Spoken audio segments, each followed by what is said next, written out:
Georgie Crozier would like to be the next Health Minister of Victoria. She's the Shadow Minister right now.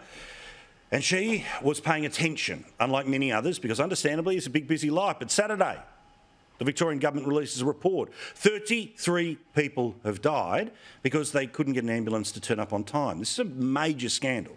But they decided to bury it while everyone else was watching the footy. Georgie joins us now. I'm presuming the health union's striking tomorrow. There'll be something out the front of Parliament House. There'll be some political consequence here. Or does he think that, oh, well, we've dealt with that. We've dealt with that is what you'll be hearing tomorrow when you ask any questions about it? Paul, that's right. I think that Daniel Andrews hasn't been seen for 2 days. He's gone missing in action. He thinks the media caravan has moved on. But this is a scandal. 33 Victorians have tragically died, and we haven't heard from the Premier. It is a disgrace. This report came out on Saturday. Busy finals day, just the footy fever that's, taking over Melbourne town, as you all know. And it is a disgrace that he has not been heard from since last week. We haven't heard from him with this very damning report that has tragically exposed the ongoing incompetence and failures of the Andrews government, where so many Victorians have lost their lives. Well, and people need to understand, these reports are given to government and then government releases these reports. They've had it since August. So they've sat there for weeks working out how to respond, but also when to tell people. And it's shown their contempt for the average Victorian that I will do this on a Saturday.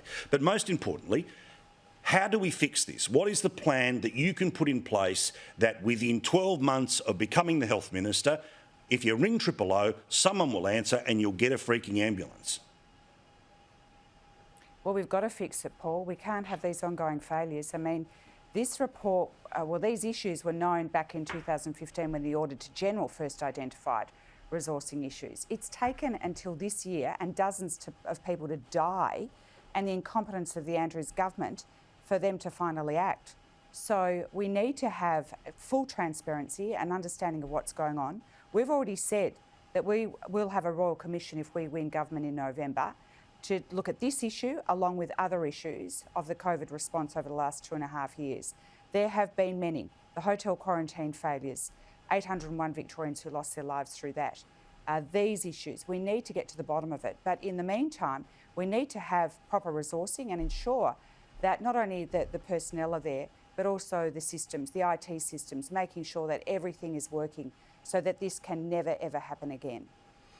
I mean, I think one of the best announcements the opposition's put out is the suggestion about getting rid of the suburban rail loop and putting billions of dollars more into health. Because the reality is, at that job summit, they agreed to have another, 1.9 million people coming to the country over the next 10 years. That's more people coming into Melbourne, more people going into regional Victoria. They need bigger and better, because what we have right now isn't enough for what we have right now. We need billions everywhere.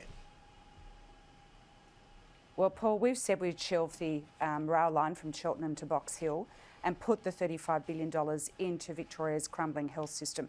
There are hospitals around the state in regional Victoria that are just dangerous. They're not fit for purpose. The emergency departments and what people have to put up with, and also the health personnel, the nurses and doctors have to deal with, is just shocking. So we've said that we are going to rebuild hospitals, and we're going to build hospitals in areas where there is population growth and demand, like Melton.